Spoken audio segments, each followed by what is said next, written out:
मगरबी सरहदों के तयन के लिए कमीशन तरतीब दिया गया। इस कमीशन में हुकूमत बरतानिया की नुमाइंदगी मिस्टर सुप्रिल रेडक्लिफ, जबकि पाकिस्तान की नुमाइंदगी मिस्टर जस्टिस दीन मोहम्मद और मिस्टर जस्टिस मोहम्मद मुनीर ने की, जबकि भारत की नुमाइंदगी मिस्टर जस्टिस मेहरचंद महाजन और मिस्टर जस्टिस तेजा सिंह ने की।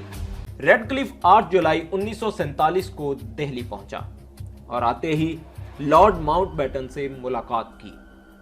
रेडक्लिफ जिंदगी में पहली मर्तबा हिंदुस्तान आया था और हिंदुस्तानी तनाज़े से सिर्फ दस्तावेजी हद तक वाकिफ था। लॉर्ड माउंटबेटन ने उसके आते ही कान भरना शुरू कर दिए और उसको सरगोशी करते हुए बता दिया कि हिंदुस्तान की तकसीम का ऐलान मैं कर तो चुका हूं और कांग्रेस ने अंग्रेज हुक्काम की बर्तरी को कबूल करते हुए अपना पहला गवर्नर जनरल भी मुझे ही मुकर्रर करने का फैसला किया है।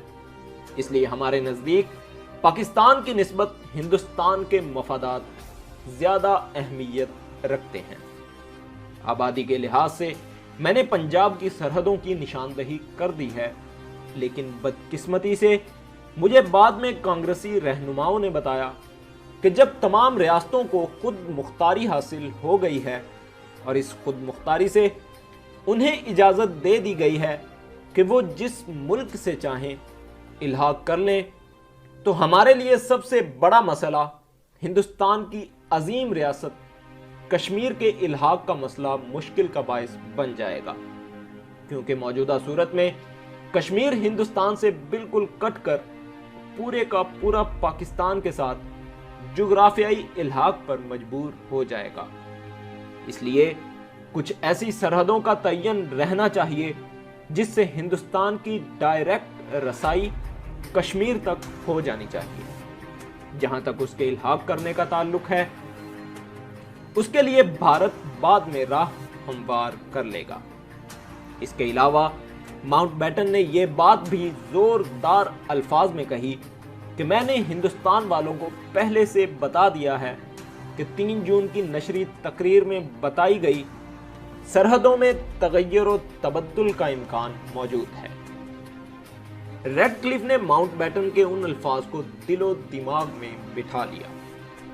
माउंटबेटन ने कांग्रेस की तरफ से दिए जाने वाली बेमिसाल रिश्वत की झलक भी दे दी, जिसमें नकद रकम के अलावा बेशुमार हीरे जवाहरात और दीगर सूदमंद अशिया शामिल थी।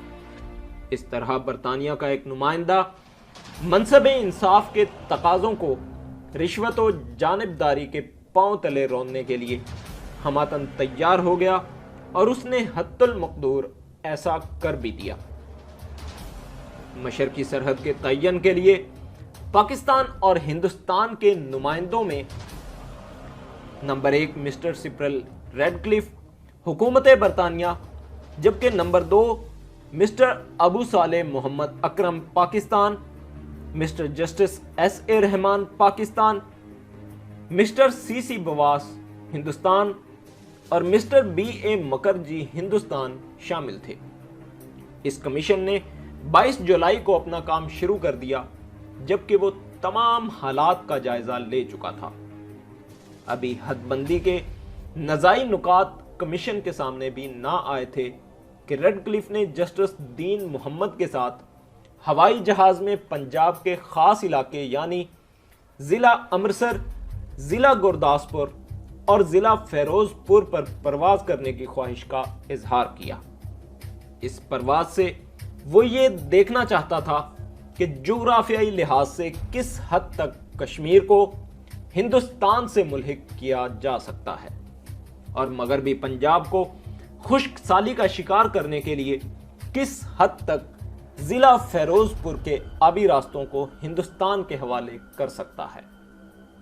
रेडक्लिफ की इस बदनीयती को जस्टिस दीन मोहम्मद फौरन भांप गए और सेहत की खराबी का बहाना करके रेडक्लिफ के साथ परवाज करने से माजरत चाही और खुद कायदे आज़म के पास जा पहुंचे और इस हकीकत से आगाह किया। कायदे आज़म अगरचे मामला को खूब समझते थे, لیکن ایک قانون دان ہونے کی صورت میں اس شک کو کس طرح مادی صورت میں بیان کر سکتے تھے یا اس کا کس طرح اظہار کر سکتے تھے؟ اس لیے انہوں نے جسٹس دین محمد کو خاموش ہی رہنے کی تلقین کی۔ قائد اعظم کے اس فیصلے کے سامنے انہوں نے اپنا سر تسلیم خم کر دیا اور کمیشن کی کارروائی میں شرکت جاری رکھی۔ کانگریس لیڈروں نے مغربی پنجاب کو خشک سالی کا شکار کرنے کے لیے ریڈ کلف کو جو نقشہ دیا اس میں حد کی لکیر کھینچتے ہوئے ان دونوں تحصیلوں کو ہندوستان میں شامل دکھا دیا گیا۔ پاکستانی ارکان نے اس پر بحث کرنے کے لیے ریڈ کلف کی توجہ اس طرف مبذول کرائی تو ریڈ کلف نے سیدھا جھوٹ بولتے ہوئے ان دونوں نمائندوں کو کہہ دیا کہ آپ فکر مت کریں، تحصیل پٹھان کوٹ، گرداسپور، نکودرا اور زیرہ کو پاکستان ہی کا جز دکھایا جا رہا ہے اور میں اپنے آخری فیصلے میں اس کا ذکر کروں گا۔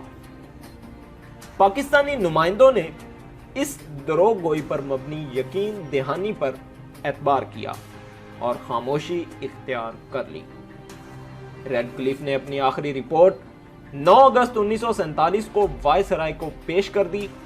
چونکہ اس رپورٹ میں کمیشن کے تمام ارکان کی آرا کو شامل کیا گیا، اس لیے اس رپورٹ کو حقائق پر مبنی معاملات پر تیار کیا گیا اور ریڈ کلف نے وقتی طور پر ارکان کو مطمئن کر دیا۔ ریڈ کلف کے اس ایوارڈ کو 11 دن تک صیغہ راز میں رکھا گیا۔ 17 اگست کو ملک کی تقسیم عمل میں آئی اور اس ایوارڈ کا اعلان 17 اگست 1947 کو کیا گیا۔ ان 11 دنوں میں کمیشن نے بالکل اسی نقشہ کے مطابق سرحدوں کے تعین کا اعلان کر دیا۔